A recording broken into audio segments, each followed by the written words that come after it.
పనిచేశాడు. ఆయన మొన్న గుడివాడ వచ్చి ఇక్కడ తెలుగుదేశం పార్టీ అభ్యర్థిని గెలిపించండి, ఇక్కడి నుంచి మీరు విజయవాడ వెళ్ళడానికి 4 లైన్లో రహదారి నిర్మిస్తానని చెప్తాడు. బస్ స్టాండ్ని సుందరీకరణ చేస్తానని చెప్తాడు. ఇక్కడ నారాయణనో చైతన్యనో వాళ్ళకిచ్చి ఒక మెడికల్ కాలేజీ కడతానని చెప్తున్నాడు. ఇక్కడ ఉన్నటువంటి పేదలకి ఇళ్ళు నిర్మించిస్తానని చెప్తున్నాడు. చంద్రబాబు నాయుడికి మైండ్ పనిచేయట్లా, అల్జీమర్స్ జబ్బుతో బాధపడుతున్నాడు. గత 9 సంవత్సరాలు ముఖ్యమంత్రిగా ఉండగా ఉమ్మడి రాష్ట్రానికి ఆయన పార్టీ అధికారంలో ఉండగా ఈ గుడివాడకు శాసనసభ్యులుగా ఏ పార్టీ వాళ్ళు పనిచేశారని చెప్పి నేను అడుగుతున్నా. చంద్రబాబు నాయుడు 9 సంవత్సరాలు ముఖ్యమంత్రిగా ఇక్కడ ఈ రాష్ట్రాన్ని పరిపాలించినప్పుడు గుడివాడలో శాసనసభ్యుడిగా రావి సోమనాథ్ చౌదరి, రావి వెంకటేశ్వర ఇద్దరు శాసనసభ్యులుగా ఉన్నారు. అప్పుడు ఎందుకు కట్టలేదు బస్ స్టాండ్ అని చెప్పి అడుగుతున్నా. అదేవిధంగా గుడివాడ నుంచి 4 లైన్ రహదారి విజయవాడకి ఆ రోజు ఎందుకు నిర్మించలేదు చంద్రబాబు అని చెప్పి అడుగుతున్నా. అదేవిధంగా ఆ రోజు మెడికల్ కాలేజీ కాదు, కనీసం ఇంటర్మీడియట్ కాలేజీ కూడా ఎందుకు పెట్టలేదని చెప్పి నేను అడుగుతున్నా. గుడివాడకి ఎన్టీ రామారావు 1983లో 100 అడుగుల రోడ్డుకి అంకురార్పణ జరిపితే ఆ తర్వాత 9 సంవత్సరాలు నువ్వు అధికారంలో ఉన్నావు, నీ శాసనసభ్యులు అధికారంలో ఉండగా కనీసం పనులు కూడా ఎందుకు ప్రారంభించలేకపోయావు దద్దమ్మ ముఖ్యమంత్రి చంద్రబాబు అని చెప్పి అడుగుతున్నా.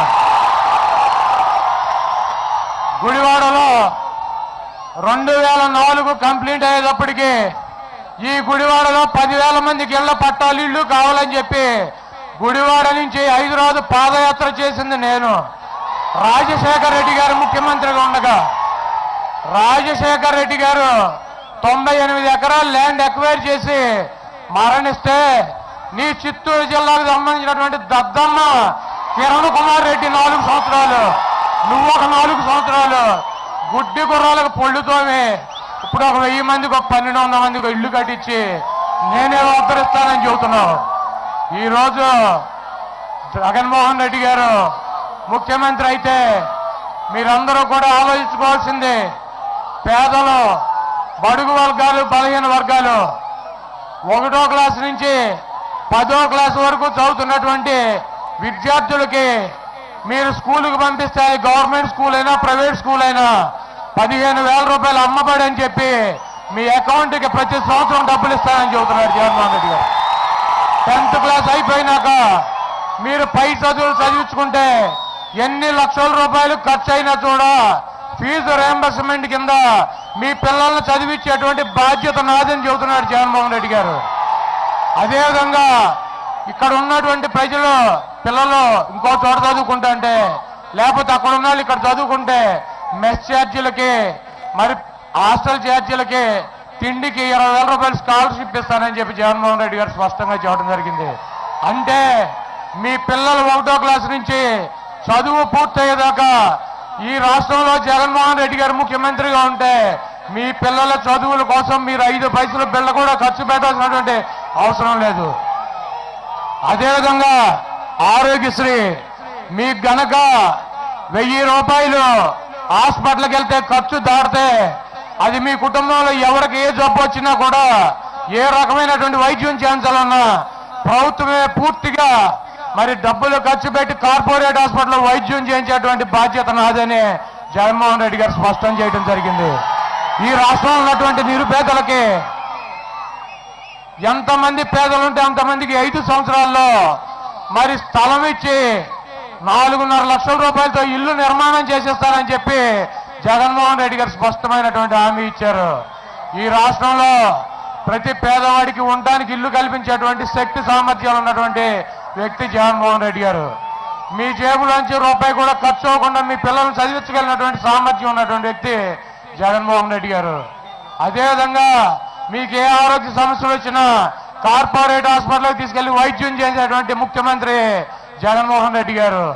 ఈ రోజు డ్వాక్రా మహిళలకు ఉన్నటువంటి రుణాలు ఈ రోజు దాకా మీకు ఎంతైతే ఉందో అంత మీకు ఈ రోజు నుంచి 0% అంటే జగన్మోహన్ రెడ్డి గారు ముఖ్యమంత్రి అయిన కాంచి 0% ఇంట్రెస్ట్ మీరు ఎంతైతే అప్పు తీసుకున్నారో అంతే కట్టాలి, వడ్డీ అవసరంలా. మీకున్నటువంటి పెండింగ్ అని 4 దఫాలుగా మహిళమ్మ చేతులకు ఇస్తానని చెప్పి జగన్మోహన్ రెడ్డి గారు చెప్పడం జరిగింది. అదేవిధంగా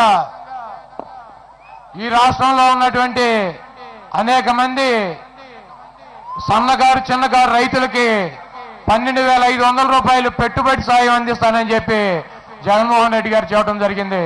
ఈరోజు గుడివాడలో వైఎస్ఆర్ కాంగ్రెస్ పార్టీని ఓడించాలంటే, కొడాలి నానిని ఓడించాలంటే ఈ గుడివాడ గడ్డ మీద తెలుగుదేశం పార్టీలో ఎవడో లేడు, అందరూ చోటదద్దమ్మలని చెప్పి చంద్రబాబు నాయుడు రాజముద్ర గుద్దాడు. నన్ను ఓడించడానికి, వైఎస్ఆర్ కాంగ్రెస్ పార్టీని ఓడించడానికి విజయవాడ నుంచి మరి గోండాగిరి అడ్డదారులో డబ్బు సంపాదించినటువంటి దేవినేని నెహ్రూ కొడుకు దేవినేని అవినాష్ని తీసుకొచ్చి ఇక్కడ పెట్టాడు. మేకవన్న పులిలాగా, పులి మేకతోలు కప్పుకున్నట్టు 20 రోజుల నుంచి చాలా ప్రశాంతంగా మీ ఓట్లని తండుకుంటానికి నటిస్తున్నాడు, యాక్షన్ చేస్తున్నాడు బాబు. ఈరోజు మీరు ఒకటి ఆలోచించుకోవాల్సినటువంటి అవసరం ఉంది. ఈ గుడివాడలో 15 సంవత్సరాల నుంచి ఏ కులాల మధ్య గొడవలు లేవు, ఏ మతాల మధ్య గొడవలు లేవు, ఏ వ్యక్తుల మధ్య గొడవలు లేవు. వీళ్ళు నా గురించి అవుతున్నారు, కులాలను అడ్డం పెట్టుకుని రాజకీయాలు చేస్తానని చెప్పి. నేను ఏ రోజు కులాన్ని అడ్డం పెట్టుకోవాలా. నీ బాబు దేవినేని నెహ్రూ వంగమీటి మోహన్ రంగారావుని అత్యంత కిరాతనంగా నిరాహార దీక్షలు ఉంటే దారుణంగా చంపి, ఆయన చంపడమే కాదు ఆయన అనుచరులు బతుకుంటే నీ ప్రాణానికి హాని ఉంటుందని చెప్పి ఆయన అనుచరులను కూడా చాలా క్రూరంగా అనేక కులాలకు చెందినటువంటి వ్యక్తుల్ని వేటాడి చంపినటువంటి గనుడు దేవినేని నెహ్రూ గారు. ఈరోజు అక్రమంగా ఏ వ్యాపారం చేయట్లా కోటాను కోట్లు డబ్బులు సంపాదించారు. వాళ్ళని తీసుకొచ్చి ఇక్కడ పెట్టాడు. అంటే వీళ్ళు చెప్తా ఉంటారు ఇక్కడ ఓడిపోయిన దద్దమ్మలో, గోడివాడలో ఎందుకు ఓడిపోయారు మీరంటే కొడాలని ఎక్కువ డబ్బులు ఖర్చు పెట్టాడు, ఆ డబ్బులు తీసుకొని జనం ఓట్లు వేస్తారని చెప్తారు. అయితే గుడివాడలో ఒక 500-1000 రూపాయలు డబ్బులు పంచితే వ్యక్తులతో సంబంధం లేకుండా ఎంత ఎదవలు వచ్చినా కూడా ఓటేసేస్తారని చెప్పి ఈ పిచ్చి వాళ్ళు భ్రమలో బతుకుతున్నారు. ఈరోజు నువ్వు తెచ్చినటువంటి మూటలకు కానీ, నువ్వు విజయవాడ నుంచి తెచ్చుకున్నటువంటి మంది మార్బలానికి కానీ ఈ గుడివాడ నియోజకవర్గంలో ఉన్నటువంటి ఏ ఓటరు కూడా లొంగేటువంటి పరిస్థితి లేదు. తప్పకుండా రేపు జరిగేటువంటి 11వ తారీఖు జరిగినటువంటి ఎన్నికల్లో వైఎస్ఆర్ కాంగ్రెస్ పార్టీ అభ్యర్థిగా నాకు ఈ పార్లమెంటు మచిలీ పార్లమెంట్ పోటీ చేస్తున్నటువంటి వల్లభనేని బాలశౌరి గారికి అఖండమైనటువంటి మెజార్టీ ఈ గుడివాడ నియోజకవర్గం నుంచి తీసుకొచ్చి వైఎస్ జగన్మోహన్ రెడ్డి గారు ముఖ్యమంత్రి అవడానికి మీ అందరూ కూడా శక్తి వంచన లేకుండా పని చేయాలని చెప్పి వైఎస్ఆర్ కాంగ్రెస్ పార్టీ శ్రేణుల నాయకుల్ని కోరుకుంటూ మీ అమూల్యమైనటువంటి ఓటు ముద్రని ఫ్యాన్ గుర్తు పార్లమెంట్ అభ్యర్థి బాలశౌరి గారు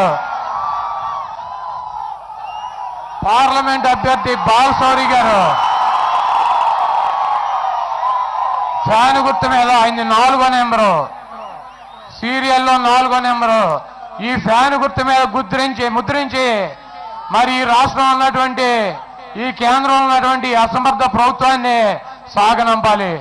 అదేవిధంగా ఈ రాష్ట్రంలో ఉన్నటువంటి చంద్రబాబు నాయుడు 4 లైన్ల రహదారి గురించి చెప్పాలి, మర్చిపోయా. గుడివాడలో శాసనసభ్యుడిని తెలుగుదేశం పార్టీ గెలిపిస్తే ఈయన పెనవలూరు, గన్నవరం, పామర్ నియోజకవర్గాల్లో 4 వేస్తాడంట. మన గుడివాడ ఏఎన్ఆర్ కాలేజీతో అయిపోతుంది.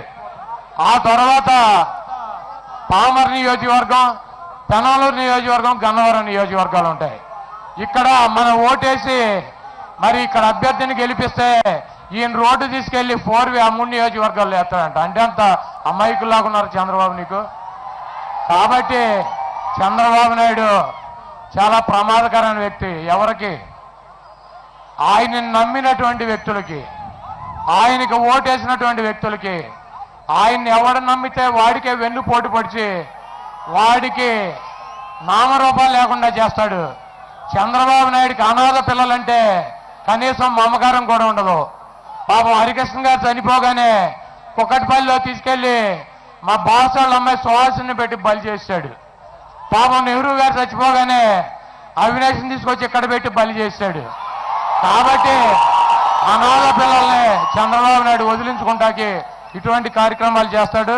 తప్పకుండా మీ 2 ఓట్లు అసెంబ్లీకి పార్లమెంట్కి ఫ్యాను గుర్తు మీద ముద్రించి నన్ను బాలసాగర్ గారిని అఖండమైనటువంటి మెజార్టీతో గెలిపించమని కోరుకుంటూ సెలవు తీసుకుంటున్నా. జై జగన్, జై జగన్, జై జగన్, జోహార్ వైఎస్ఆర్, జోహార్ వైఎస్ఆర్, జోహార్ వైఎస్ఆర్.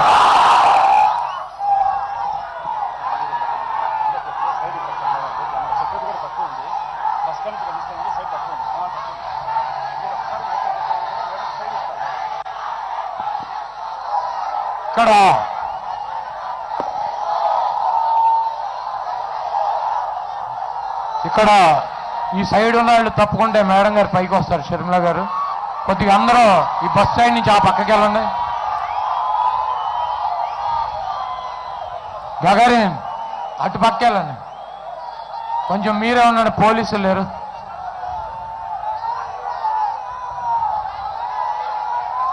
ఇప్పుడు మన పార్లమెంట్ సభ్యులు వల్లభనేని బాలశౌరి గారు మాట్లాడతారు.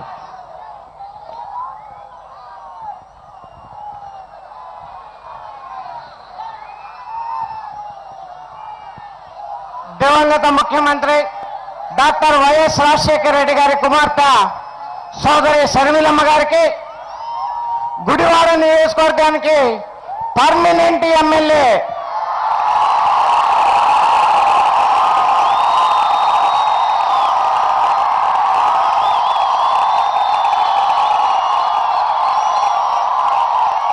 కొడాలి నాని గారికి,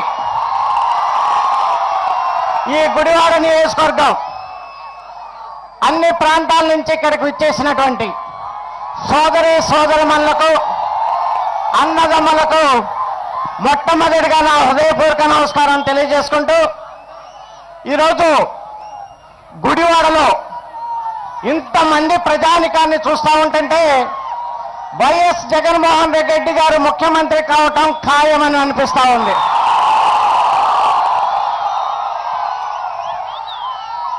మొన్న నేను గుడివాడ వచ్చినప్పుడు పత్రికా విలేకరులు అడిగారు, సార్ ఇక్కడ ఎమ్మెల్యే అభ్యర్థిగా దేవినేని అవినాష్ పోటీ చేస్తున్నాడు, ఏంటి మీ అభిప్రాయం అని చెప్పేసి అన్నారు. నేను చెప్పాను, దేవినేని అవినాష్ కాదు, చంద్రబాబు నాయుడు గారు ఇక్కడ పోటీ చేసిన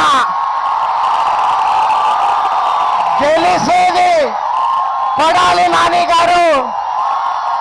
ఎగిరే జెండా వైఎస్ఆర్ కాంగ్రెస్ పార్టీ జెండా. కాబోయే ముఖ్యమంత్రి వైఎస్ జగన్మోహన్ రెడ్డి గారు అని చెప్పాను. మరి నేను ఏదైతే చెప్పానో, ఏదైతే ఊహించానో, జనం ఈరోజు అంతమంది నీరాజనం పడతా ఉన్నారంటే దానికి నిదర్శనం అని చెప్పేసి సందర్భంగా మీ అందరికీ మనవి చేస్తా ఉన్నాను. ఈరోజు ఏప్రిల్ 11వ తారీఖు జరగబోయేటువంటి యుద్ధంలో ఒక పక్కన విశ్వసనీయత అని మనకి వినపడగానే వైఎస్ గారి కుటుంబం మనకి కనిపిస్తూ ఉంటుంది. వంచన, వెన్నుపోటు అని కనపడగానే చంద్రబాబు నాయుడు గారు, తెలుగుదేశం పార్టీ కనపడతా ఉంటుంది. మీ అందరికీ తెలుసు, విశ్వసనీయతకు ఈ రాష్ట్ర ప్రజానికం పట్టం కట్టబోతున్నారు అనేటువంటి విషయం మన అందరికీ తెలుసు. మరి ఎన్నికలకు ముందు చంద్రబాబు నాయుడు గారు ఈ రాష్ట్రాన్ని దారుణంగా విభజించి ఆ తరువాత మనల్ని కాంగ్రెస్ పార్టీని పల్లి కాంగ్రెస్, పిల్ల కాంగ్రెస్ అని చెప్పేసి ప్రజల్లోకి తీసుకెళ్లి పచ్చ మీడియా ద్వారా మనల్ని జనాన్నందరం కూడా నమ్మించి ఒక 5,40,000 ఓట్లతో తేడాతో మాత్రమే లాస్ట్ టైం మనం ఓడిపోయాం. ఈరోజు చంద్రబాబు నాయుడు గారు మాట్లాడితే రాహుల్ గాంధీ గారి దగ్గరికి వెళ్ళి పూలదండలు వేస్తా ఉన్నాడు, సోనియా గాంధీ గారి దగ్గరికి పూలదండలేస్తా ఉన్నాడు. ఈ రోజు కాంగ్రెస్ పార్టీతో ఆయన జత కట్టాడు. నేను అడుగుతా ఉన్నాను చంద్రబాబు నాయుడు గారిని, మమ్మల్ని తల్లి కాంగ్రెస్ పిల్ల కాంగ్రెస్ అని చెప్పేసి ఆ రోజు ప్రచారం చేశావు కదా, ఈ రోజు నీది బాబాయ్ కాంగ్రెస్ అబ్బాయి కాంగ్రెస్ అని చెప్పేసి మేము అడుగుతా ఉన్నాం. చంద్రబాబు నాయుడు గారి యొక్క మాటలు ఎన్నికలకు ముందు ఏ రకంగా ఉంటాయి, ఎన్నికలు అయిపోయిన తర్వాత ఏ రకంగా ఉంటాయో ఒకసారి మీరు అర్థం చేసుకోమని చెప్పి మీరు కోరుతా ఉన్నాను. ప్రతి ఎన్నికల్లో కూడా ఎవరో ఒకరితోటి పొత్తు పెట్టుకొని గెలుపొందేటువంటి వ్యక్తి, ఎన్నికల్లో పోటీ చేసేటువంటి వ్యక్తి చంద్రబాబు నాయుడు గారు. ఆయన బీజేపీతో పోటీ పెట్టుకున్నాడు, సిపిఐతో పోటీ పెట్టుకున్నాడు, సిపిఎంతో పోటీ పెట్టుకున్నాడు, లాస్ట్ టైం జనసేనతో పోటీ పెట్టుకున్నాడు, చివరికి టీఆర్ఎస్ పార్టీతో పెట్టుకున్నాడు, కాంగ్రెస్ పార్టీతో పెట్టుకున్నాడు. కానీ మనం ఎప్పుడూ సింగిల్ గానే పోరాడుతా ఉన్నాం. జగన్మోహన్ రెడ్డి గారు ఎప్పుడు సింగిల్ గానే పోరాడుతున్నాడు. సింహం సింగిల్ గా వస్తుంది అని చెప్పడానికి ఈ ప్రజానికమే ఒక నిదర్శనం అని చెప్పి కూడా ఈ సందర్భంగా మీకు మనవి చేస్తా ఉన్నాను. ఈరోజు మాట్లాడితే ఆయన అభివృద్ధిని గురించి మాట్లాడుతూ ఉంటాడు, మీ అందరికీ తెలుసు. మరి సింగపూర్ చేస్తాను, జపాన్ చేస్తాను అని చెప్పేటువంటి అమరావతిని మనకి విజయవాడ పక్కనే ఉన్నటువంటి దుర్గగుడి ఫ్లైఓవర్ ఇంతవరకు ఆయన నిర్మించలేదు. కానీ ఈ రాష్ట్రాన్నంట ఆయన సింగపూర్ చేస్తాడంట, మనం అందరినీ నమ్మామని చెప్పి చెప్తా ఉన్నాడు. నేను చెప్తా ఉన్నా, ఈ అమరావతి అనేది ఏ రకంగా ఆయన మనకి 70M పిక్చర్లో చూపిస్తున్నాడు. ఒక మాట చెప్పాలంటే, మనం పార్లమెంటు చూడాలంటే ఢిల్లీ వెళ్ళాలి, తాజ్మహల్ చూడాలంటే ఆగ్రా వెళ్ళాలి, చార్మినార్ను చూడాలంటే హైదరాబాద్ పోవాలి. కానీ అమరావతిని చూడాలంటే ఎక్కడికి పోవాలో తెలుసా? ఈనాడు ఆంధ్రజ్యోతి పేపర్లో చూస్తే అందులో ఊహా చిత్రాలు కనబడతాయని చెప్పి సందర్భంగా మీకు మనవి చేస్తా ఉన్నాను. ఈయన అభివృద్ధి ఆ రకంగా ఉంటుందని చెప్పేసి మీకు ఈ సందర్భంగా మీకు మనవి చేస్తా ఉన్నాను. నేను ఇంకోటి చెప్తా ఉన్నాను, ఈరోజు ప్రత్యేక హోదా గురించి అనేక సార్లు మాట మార్చినటువంటి వ్యక్తి చంద్రబాబు నాయుడు గారు. ప్రత్యేక హోదా కావాలంటాడు, ఆయనే వద్దంటాడు. ఇది సంజీవిని అంటాడు, ఇది సంజీవిని కాదంటాడు. అక్కడ ఎక్కడో ప్రత్యేక హోదా వస్తే ఈ రాష్ట్రం ఆ రాష్ట్రాలు ఏం సాధించిందంటాడు. మరలా ఈరోజు పోలవరం ప్రాజెక్ట్ అని చేతికి వచ్చిన తర్వాత మళ్ళా మోడీ గారిని తిట్టడం మొదలుపెట్టాడు. మీరు చూడండి, ఓసరవల్లి కూడా ఇన్ని రంగులు మార్చదు, చంద్రబాబు నాయుడు మార్చినటువంటి మాన్యం రంగులు మార్చదు అని చెప్పేసి సందర్భంగా మీకు మనవి చేస్తా ఉన్నాను. మీ అందరికీ తెలుసు, దివంగత ముఖ్యమంత్రి డాక్టర్ వైఎస్ రాజశేఖర రెడ్డి గారు 2002-2003లో ఈ కృష్ణా డెల్టా రైతాంగం కరువు వచ్చి ఎంతో మంది ఆత్మహత్యలు చేసుకుంటే రాజశేఖర రెడ్డి గారు ఎన్నికలకు ముందు ఒకే మాట చెప్పారు, నేను ముఖ్యమంత్రి కాగానే పులిచింతల ప్రాజెక్టు నిర్మాణం కంప్లీట్ చేస్తాను అని చెప్పారు. డాక్టర్ కేఎల్ రావు గారి యొక్క 75 సంవత్సరాల కళ పులిచింతల ప్రాజెక్టు. రాజశేఖర రెడ్డి గారు ముఖ్యమంత్రి అయినటువంటి 6 నెలల్లోనే భూమి పూజ చేసి ఈ రోజు 45 TMC వాటర్ని అక్కడ నిలబెట్టినటువంటి మగాడు దివంగత ముఖ్యమంత్రి డాక్టర్ వైఎస్ రాజశేఖర రెడ్డి గారు అని చెప్పి సందర్భంగా మీకు మనవి చేస్తా ఉన్నాను. మరి ఈరోజు 45 TMC వాటర్ను మనకు అప్పచెప్పిపోతే ఈ దద్దమ్మ ప్రభుత్వం, ఈ చేతగాని ప్రభుత్వం కనీసం ఒక్క పంటకు కూడా నీళ్లు ఇవ్వకుండా ఈ రాష్ట్ర ప్రజానికాన్ని, మరి ముఖ్యంగా ఈ కృష్ణా డెల్టా రైతాంగాన్ని ఏ రకంగా ఇబ్బంది పెడుతుందో మీ అందరికీ తెలుసు. దివంగత ముఖ్యమంత్రి డాక్టర్ వైఎస్ రాజశేఖర రెడ్డి గారు ఉండగా మనకి 2 పంటలకి నీళ్లు ఇచ్చినటువంటి సంగతి ఒక్కసారి మీరు గుర్తుంచుకోమని చెప్పి మనం తెలుస్తా ఉన్నాను. సోదరి షర్మిలమ్మ గారు వస్తా ఉన్నారు.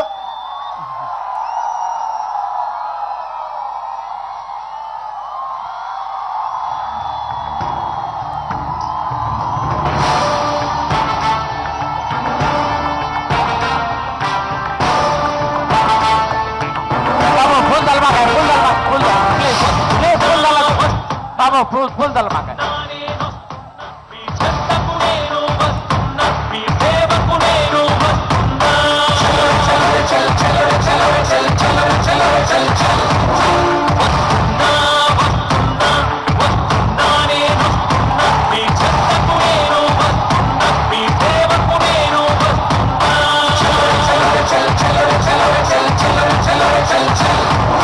వరాలనిచ్చిన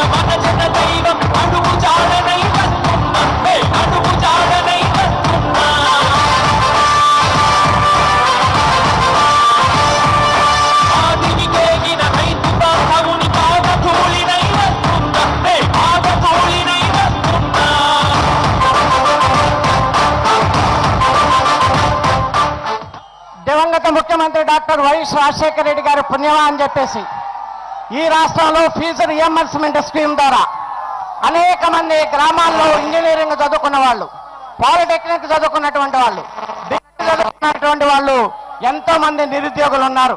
ఈ రోజు మనం ఈ రాష్ట్రంలో ప్రత్యేక హోదా సాధిస్తేనే వీళ్ళందరికీ ఉద్యోగ అవకాశాలు వస్తాయని చెప్పేసి సందర్భంగా మీకు మనవి చేస్తా ఉన్నాం. జగన్మోహన్ రెడ్డి గారిది మొట్టమొదటి నుంచి ఒకే మాట, ఈ రాష్ట్రానికి నిరుద్యోగ సమస్య తీరాలంటే ప్రత్యేక హోదా రావాలని చెప్పేసి జగన్మోహన్ రెడ్డి గారు చెప్తా ఉన్నారు. నేను చెప్తా ఉన్నాం, వైఎస్ఆర్ కాంగ్రెస్ పార్టీని మీరు దీవించండి, మనం ప్రత్యేక హోదా సాధిద్దాం, బందర్ పోర్టు నిర్మాణం కంప్లీట్ చేద్దాం, ఒక పచ్చక బంగారు పోర్టు నిర్మాణం, ప్రత్యేక హోదా ద్వారా నిరుద్యోగులకి ఉద్యోగ అవకాశాలు కల్పిద్దామని చెప్పేసి ఈ సందర్భంగా మీ అందరికీ మనవి చేసుకుంటూ చివరిగా నేను ఒకటే చెప్తా ఉన్నాను, ఎండలు ఈ రాష్ట్రంలో ఎండలు విపరీతంగా ఉన్నాయి. మీరందరికీ చెప్పాలి, పొరపాటున ఎవరన్నా సైకిల్ ఎక్కారంటే వడదెబ్బ తగిలి తీసుకువెళ్ళి హాస్పిటల్లో వేస్తారు. మరలా వాళ్ళు డిశ్చార్జ్ కావాలంటే, హాస్పిటల్ నుంచి బయటికి రావాలంటే 5 సంవత్సరాల టైం పట్టింది. అలాగే ఇంకొకటి గాజు గ్లాసు, అది ఆల్రెడీ నెర్రిచ్చింది. ఎవరన్నా గ్లాస్ పట్టుకున్నారా అంటే ఫట్ అంటది, మీ చేతికి గాయం అయింది. మరలా 5 సంవత్సరాల టైం పట్టిద్దని చెప్పేసి మీకు అందరికీ మనవి చేస్తా ఉన్నాను. ఈ రాష్ట్రానికి ఇప్పుడు ఈ ప్రజానికానికి కావాల్సింది చల్లటి గాలి, అది ఒక్క సీలింగ్ ఫ్యాన్ ద్వారానే సాధ్యం. సీలింగ్ ఫ్యాన్కు ఓట్లేద్దాం, జగన్ అన్నని ముఖ్యమంత్రి చేసుకుందాం, ప్రత్యేక హోదా సాధిద్దాం, నిరుద్యోగ సమస్యను పరిష్కరించుకుందాం, పోలవరం ప్రాజెక్టును సాధించుకుందాం, ఈ కృష్ణా డెల్టాకి 125 టీఎంసీ వాటర్ను తరలించుకొని త్రాగునీరు 2 పంటలకి నీళ్లను కూడా ఇప్పించుకుందాం. నవరత్నాల గురించి నాని గారు మీ అందరికీ కూడా చెప్పారు. నవరత్నాల ద్వారా ప్రతి కుటుంబాన్ని కూడా లబ్ధి చేకూరుతుందని చెప్పి సందర్భంగా మీ అందరికీ మనవి చేసుకుంటూ మీ అమూల్యమైనటువంటి పవిత్రమైనటువంటి 2 ఓట్లను కూడా నాని గారికి, నన్ను ఫ్యాన్ గుర్తుపై వేసి మమ్మల్ని దీవించండి, జగన్మోహన్ రెడ్డి గారు ముఖ్యమంత్రి అవుతారని చెప్పి మీ అందరినీ కూడా శిరస్సు వంచి నమస్కరించి సెలవు తీసుకుంటా ఉన్నాను. ఇప్పుడు మన సోదరి షర్మిలమ్మ గారు ప్రసంగిస్తారు.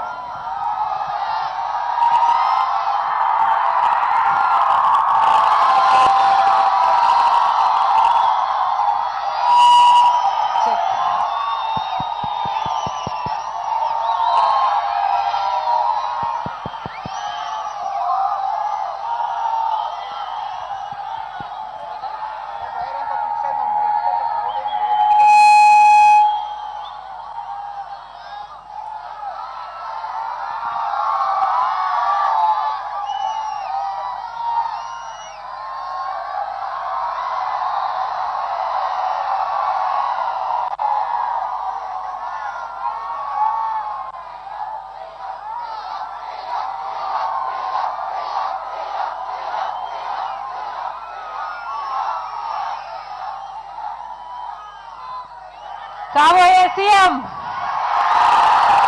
ఏడుగురి సన్నింటి జగన్మోహన్ రెడ్డి, గుడివాడ ప్రజలకు, మా కోసం వచ్చిన ప్రతి అన్నకు, ప్రతి అక్కకు, ప్రతి తమ్ముడికి, ప్రతి చెల్లికి, ప్రతి అమ్మకు, ప్రతి అయ్యకు, మీ రాజన్న కూతురు, మీ జగనన్న చెల్లెలు మనస్ఫూర్తిగా నమస్కరించుకుంటోంది.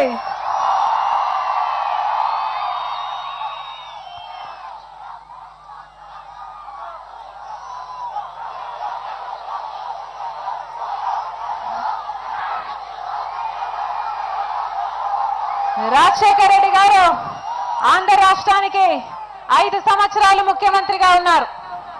ప్రతి పేద కుటుంబానికి భరోసా ఉండేది, ప్రతి రైతు కుటుంబానికి ధైర్యం ఉండేది, ప్రతి మహిళకి ఒక అండ ఉండేది, విద్యార్థులకి పూర్తి ఫీజు రీయింబర్స్మెంట్ ఉండేది, ఉచితంగా వైద్యం చేయించుకోవడానికి ఆరోగ్యశ్రీ ఉండేది. కోయ్ కోయ్ కోయ్ కోయ్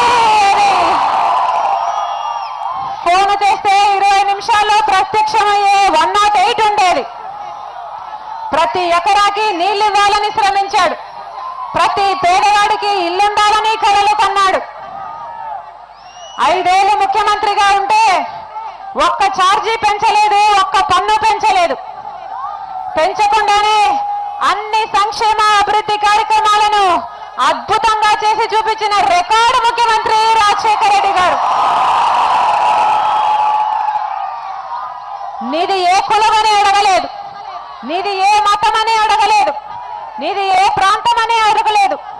ఆఖరికి నువ్వు నా పార్టీ వాడివా లేక అవతల పార్టీ వాడివా అని అడగలేదు. మన పర తేడా లేకుండా ప్రతి ఒక్క వర్గానికి మేలు చేసిన నాయకుడు ఎవరైనా ఉన్నారు అంటే అది ఒక్క రాజశేఖర రెడ్డి గారు మాత్రమే అని గర్వంగా చెప్పుకోగలం. కానీ ఇప్పుడు ఉన్నాడు ఒక ముఖ్యమంత్రి చంద్రబాబు గారు.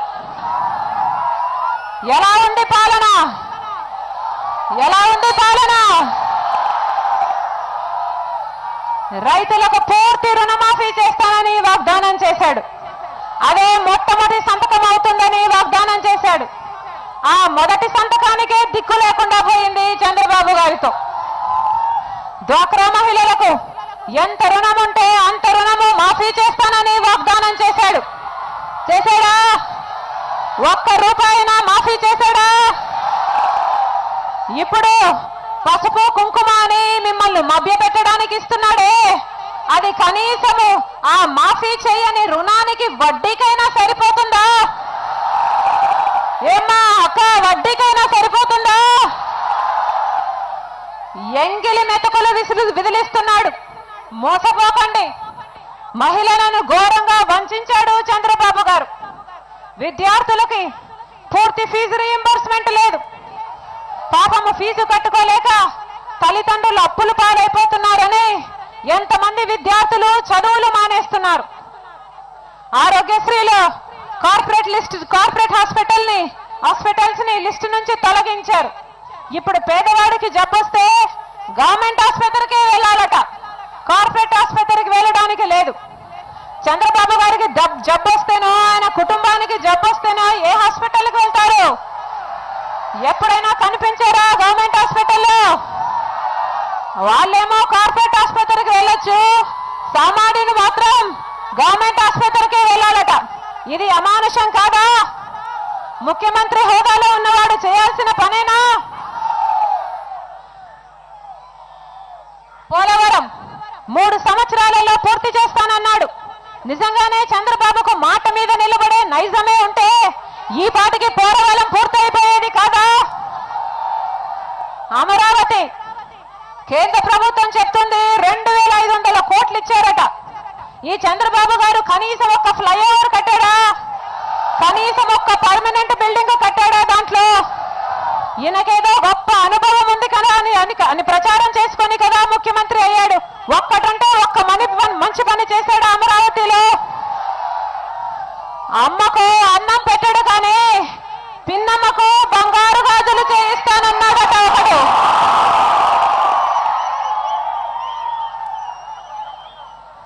అమరావతిలో ఒక్క పర్మనెంట్ బిల్డింగ్ కూడా కట్టలేదు. ఇప్పుడు అమరావతిని మళ్ళీ 5 ఏళ్ళు అధికారం ఇస్తే అమరావతిని అమెరికా చేస్తాడట, శ్రీకాకుళంని హైదరాబాద్ చేస్తాడట, మన చేలో పూలు క్యాబేజీలు కూడా పెడతాడట.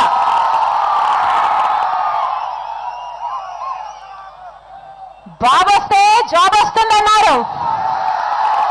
ఎవరికి వచ్చింది? బాబు వస్తే జాబ్ ఎవరికి వచ్చింది?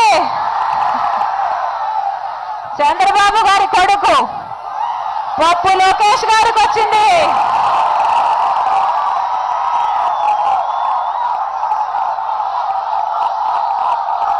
ఈ పప్పు గారికి కనీసం జయంతికి వర్ధంతికి కూడా తెలియదు. ఆలు కూడా రావు కానీ అగ్రతాంబూలం మాత్రం నాకే అన్నాడట ఒకడు. ఒక్క ఎన్నికైనా గెలిచాడా ఈ పప్పు గారు? 1 కాదు 2 కాదు, ఏకంగా 3 మంత్రి పదవులు ఇచ్చారు. ఏ అనుభవం ఉందని, ఏ ఏ అర్హత ఉందని ఒకటి కాదు, రెండు కాదు, 3 శాఖలకు మంత్రిని చేశారు.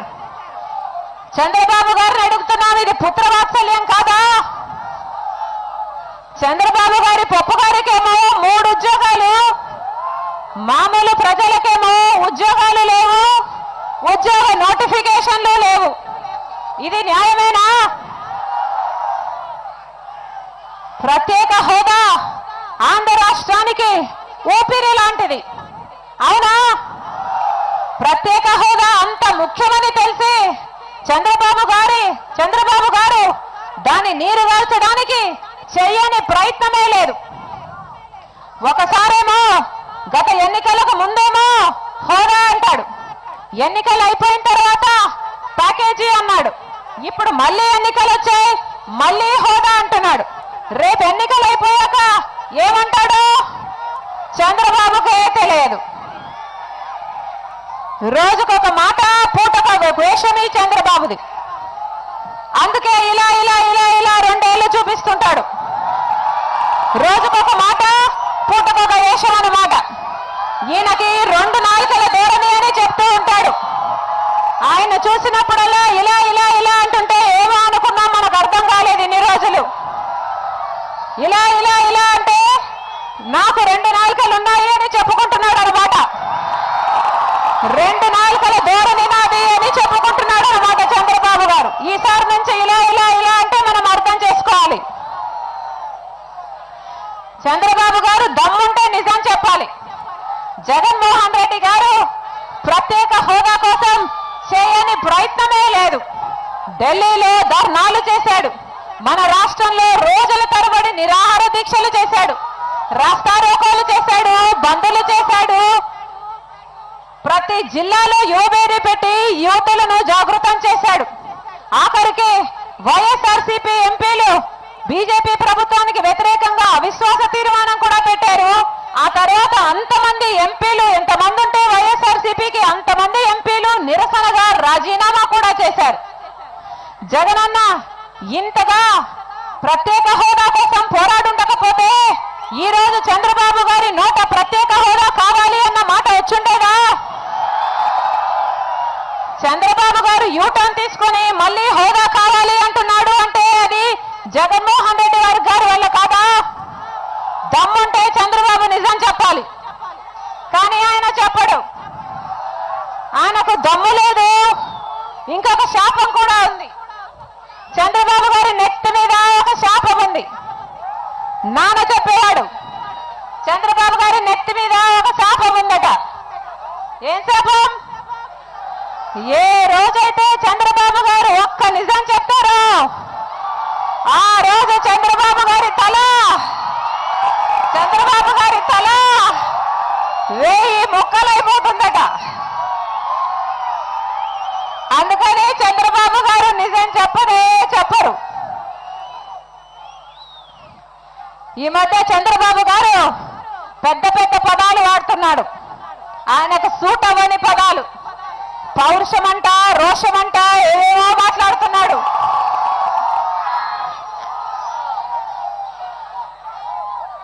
నిజం కాదప్పటికీ జగన్మోహన్ రెడ్డి గారు కేసీఆర్ తో కలిశారట. జగన్మోహన్ రెడ్డి గారిని నీకు పౌరుషం ఉందా అని అడుగుతున్నాడు. ఇదే కేసీఆర్ తో చంద్రబాబు గారు పొత్తు పెట్టుకోవడానికి చేయని ప్రయత్నం లేదు. ఆఖరికి హరికృష్ణ గారి మృతదేహం పక్కనుంది అన్న ఇంగితం కూడా లేకుండా అదే కేసీఆర్ తో పొత్తు పెట్టుకోవాలని చూశాడు. అప్పుడు ఏమైంది చంద్రబాబు గారి పౌరుషం? నిద్రపోయిందా, చచ్చిపోయిందా? పిల్లి గట్టిగా నాకు పౌరుషం ఉంది అంటే పులైపోదు. పిల్లి పులి.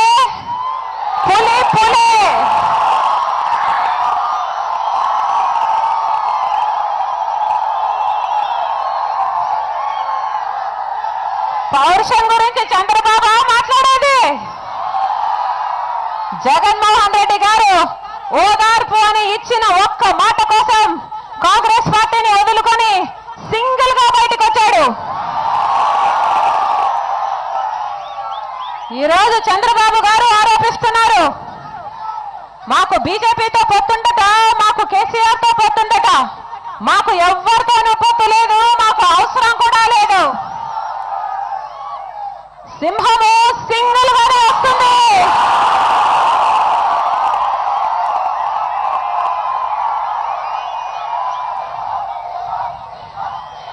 జగన్మోహన్ రెడ్డి గారు సింగిల్ గానే, వైఎస్ఆర్సీపీ సింగిల్ గానే బంపర్ మెజారిటీతో గెలుస్తాడని దేశంలోని ప్రతి సర్వే చెప్తుంది.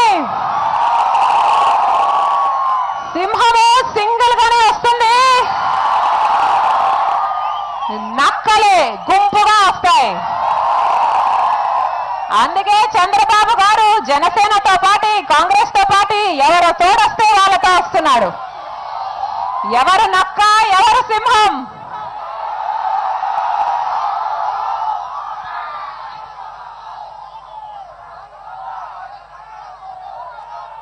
చంద్రబాబు గారు అంటున్నారు, మీ భవిష్యత్తు నా బాధ్యత అని చెప్పుకొని తిరుగుతున్నాడు దొంగబాబు. 5 ఏళ్ళు ముఖ్యమంత్రిగా ఉన్నాడు కదా, ఈ 5 ఏళ్ళు ప్రజల బాధ్యత ఆయనది కదా? ఈ 5 ఏళ్ళు లోకేష్ బాధ్యత మట్టుకే ఆయనదా? ఈ 5 ఏళ్ళు ప్రజల కోసం ఏమీ చేయలేదు. ఈ 5 ఏళ్ళు చేసింది ఏమైనా ఉంటే ఒక్క లోకేష్ కోసం మాత్రమే చేసుకున్నాడు. ఉమ్మడి ఆంధ్రప్రదేశ్ 40 ఏళ్లలో ఎంత అప్పు చేసిందో ఈ 5 ఏళ్లలోనే చంద్రబాబు గారు అంత అప్పు చేశారు. తండ్రి కొడుకులు కలిపి మన రాష్ట్రాన్ని దోచేసుకున్నారు. ఇప్పుడు మళ్ళీ అధికారంలోకి రావడానికి ప్రజలను మభ్యపెట్టే ప్రయత్నం చేస్తున్నారు. వీళ్ళని పొరపాటున కూడా వీళ్ళని నమ్మి మన భవిష్యత్తును వాళ్ళ చేతుల్లో పెడితే నాశనం చేసేస్తారు. నారా రూప రాక్షసులు వీళ్ళు. జాగ్రత్త. నిన్నెవరో నాకు ఒక వీడియో చూపించారు. దాంట్లో పప్పు గారు చెప్తున్నాడు,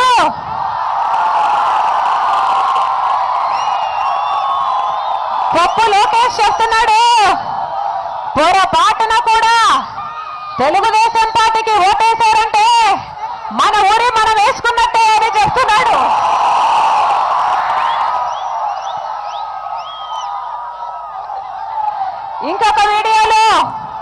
ఇంకొక వీడియోలో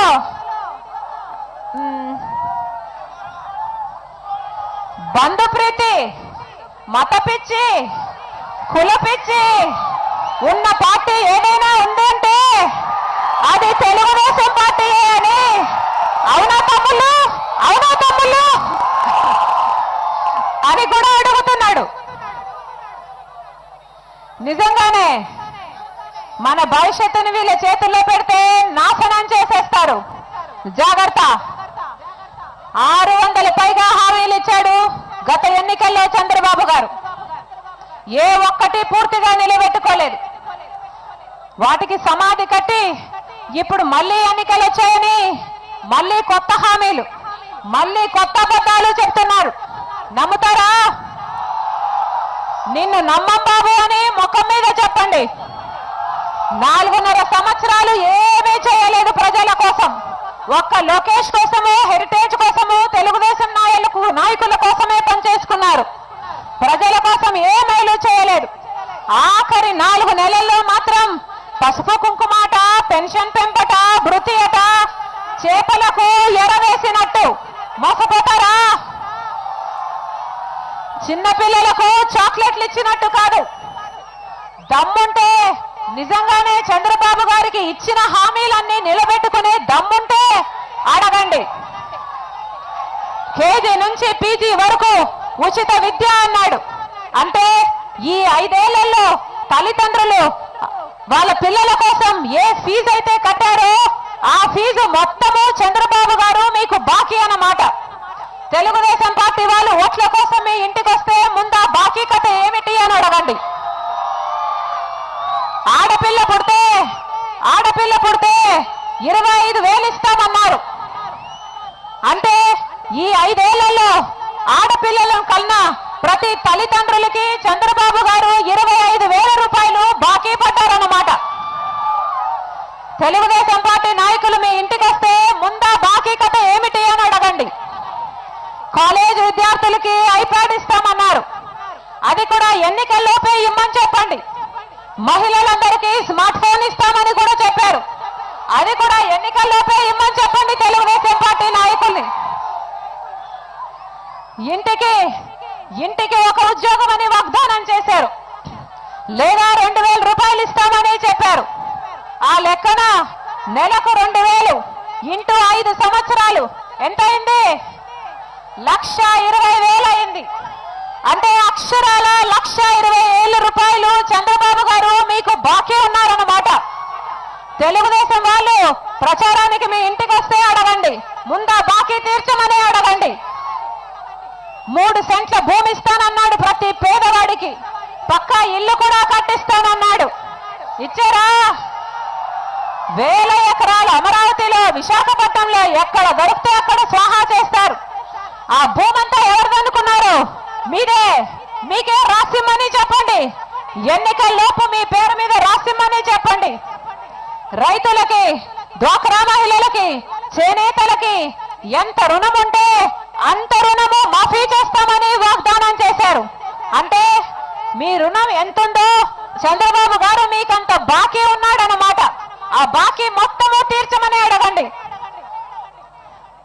తెలుగుదేశం పార్టీ వాళ్ళు డబ్బులు తీసుకొని వస్తారు మీ ఇంటికి, మీ ఓట్లను డబ్బు పెట్టి కొనడానికి. అమ్ముడుపోతారా? నిజానికి వాళ్ళు ఎంత డబ్బు ఇచ్చినా కూడా మీ బాకీ తీరదని చెప్పండి. వాళ్ళు మీకు ఇచ్చిన హామీలకు మీ బాకీ తీరదు. ప్రతి హామీ వసూలు చేయండి, ముందు బాకీ సంగతి ఏమిటి అని తేల్చండి. ఈ 9 ఏళ్ళు జగన్మోహన్ రెడ్డి గారు విలువలతో కూడిన రాజకీయాలే చేశాడు. ఈ 9 ఏళ్ళు ప్రజలకు వచ్చిన ప్రతి కష్టంలోనూ జగన్మోహన్ రెడ్డి గారు ప్రజల పక్షాన నిలబడి పోరాటం చేశారు. 3600 కిలోమీటర్లు పాదయాత్ర చేశాడు, కోట్ల మంది ప్రజలను కలుసుకున్నాడు, వాళ్ళ సమస్యలు విన్నాడు, తెలుసుకున్నాడు, అర్థం చేసుకున్నాడు. గనుకనే మీకు సేవ చేయాలని ఆశపడుతున్నాడు. రాజశేఖర రెడ్డి గారు చనిపోయినప్పుడు 700 మంది కూడా చనిపోయారు. ఆ బాధను భరించలేక, ఆ నిజాన్ని జీర్ణించుకోలేక రాజశేఖర రెడ్డి గారితో పాటు 700 మంది ప్రజలు చనిపోయారంటే ఎందుకు చనిపోయారు ఆలోచన చేయండి.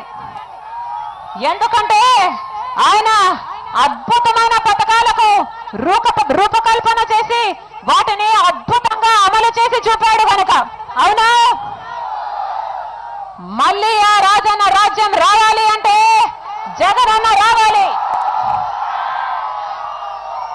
మళ్ళీ చెప్పింది చేసేవాడు కావాలి అంటే జగనన్న రావాలి.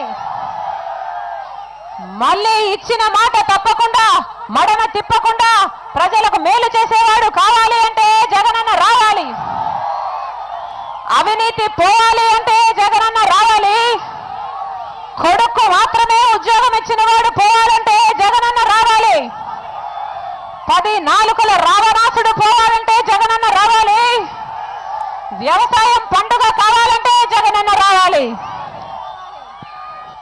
అందుకే ఈసారి మీ అమూల్యమైన ఓటు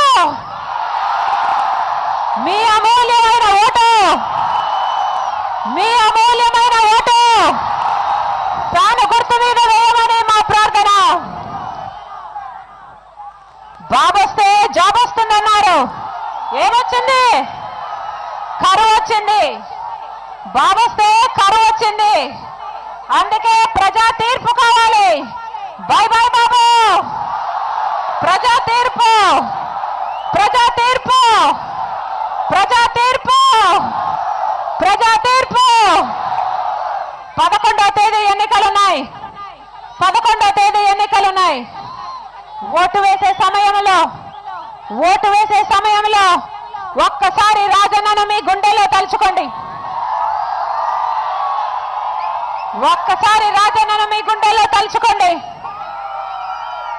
ఆయన కొడుకు మీ సేవ చేసుకునే అవకాశం ఇవ్వమని మా ప్రార్థన.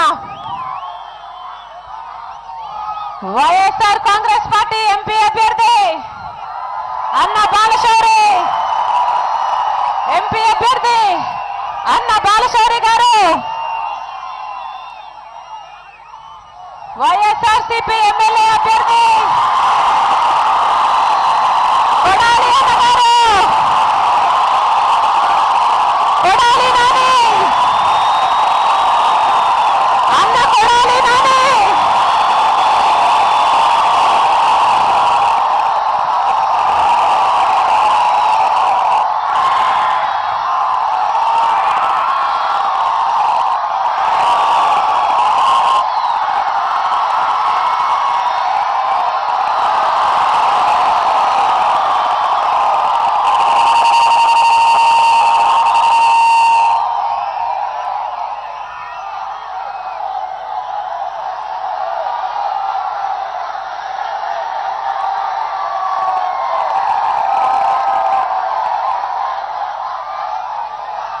ఫ్యాను గుర్తు మీద మీరు వేసే ప్రతి ఓటు రాజన్నకు వేస్తున్నట్టు, ఫ్యాను గుర్తు మీద మీరు వేసే ప్రతి ఓటు రాజన్న రాజ్యం కోసం వేస్తున్నట్టు.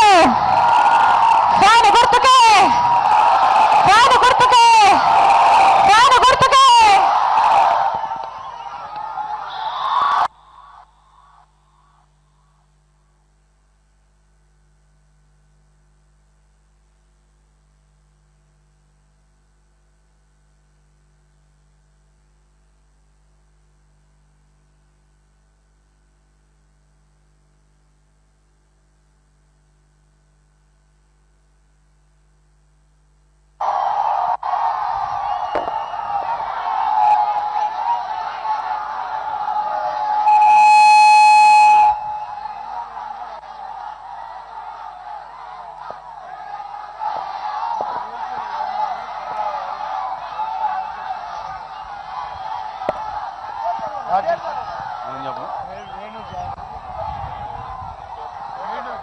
పదిహేడవ వార్డు కౌన్సిలర్ ఏల్చూరి వేణుగోపాల్ గారు, జిల్లా ఆదివాసీ సంఘం అధ్యక్షులు 17వ వార్డు కౌన్సిలర్ ఏల్చూరి వేణుగోపాలరావు గారు ఈ రోజున మన ప్రీతమ నాయకురాలు షర్మిల అమ్మగారి చేతుల మీదుగా ఈ రోజున పార్టీలోకి సగర్వంగా స్వాగతం చెప్తున్నాం. అలాగే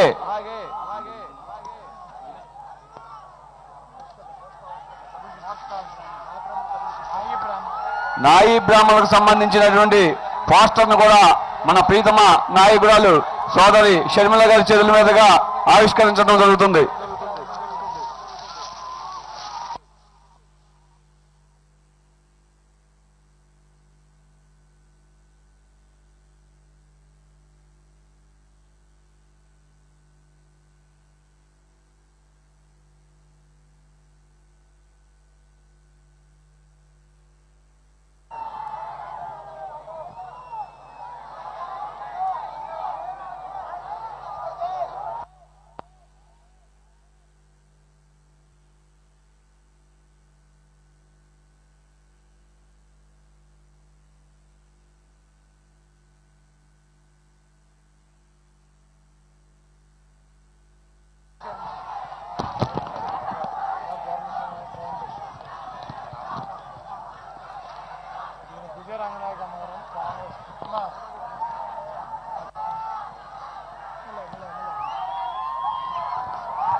Song mixed by DJ Praveen.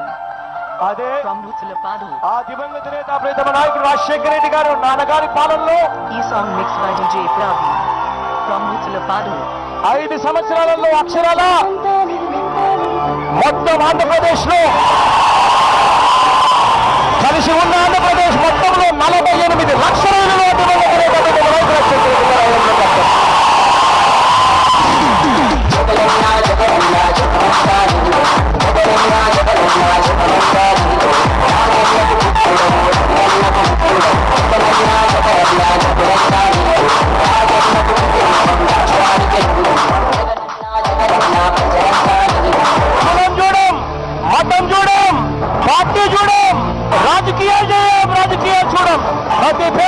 ఇస్తాము అని చెప్పండి.